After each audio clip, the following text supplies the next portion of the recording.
Vers 9 heures du matin, alors que je prenais un deuxième café, on sonna à la porte. À l'interphone, j'entendis la voix d'un inconnu. « Ma voiture est en panne, pourrais-je utiliser votre téléphone ?» Décontenancé, j'ouvris ma porte et vis entrer un homme d'âge moyen. « Pardonnez cette intrusion, je n'ai pas de portable et la cabine téléphonique la plus proche est hors service. Il va de soi, bien sûr, que je vous paierai cette communication. »« Ce n'est pas nécessaire, dis-je en lui tendant l'appareil. » Il saisit le combiné, composa un numéro, puis il s'effondra.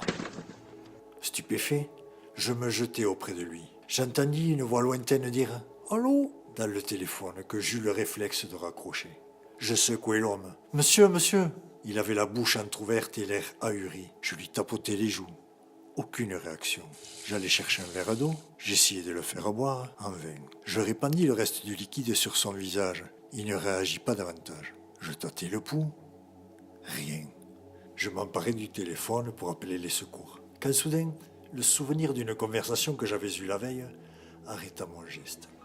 Si un invité meurt inopinément chez vous, ne prévenez surtout pas la police. Appelez un taxi et dites-lui de vous conduire à l'hôpital avec cet ami qui a eu un malaise.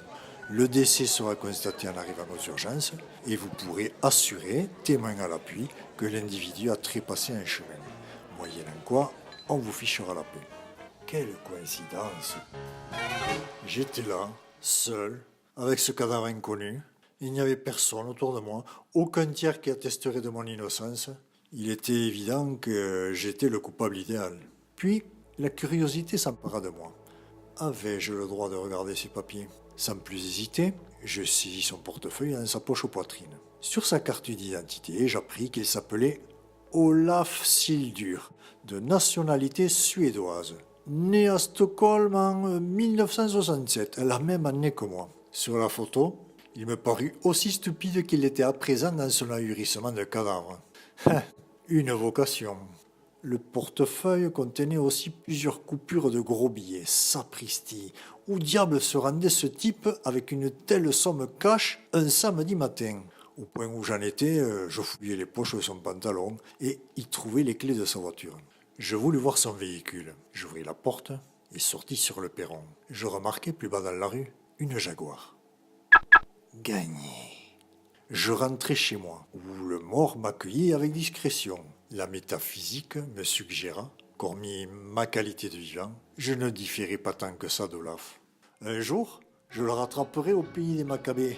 Je lui taperai sur l'épaule en le traitant de farceur. Quel coup tu m'as fait? À part un fleuve mythologique, rien de sérieux ne nous séparait. Cette rêverie se métamorphosa alors en une réalité qui me parut énorme.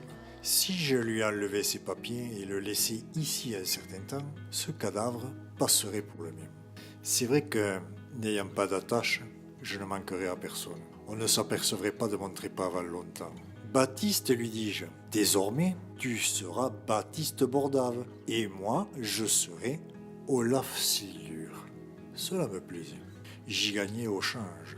Je quittai définitivement l'appartement et m'assis au volant de la Jaguar. J'allumai le contact et constatai avec stupeur que le moteur tournait normalement. Mais enfin, pourquoi le mort m'avait-il menti? Je m'efforçais de chasser de ma tête ce souci idiot. Pour la première fois de ma vie, j'avais l'impression d'être libre. Rien de tel que d'adopter l'identité d'un inconnu pour connaître l'ivresse du large.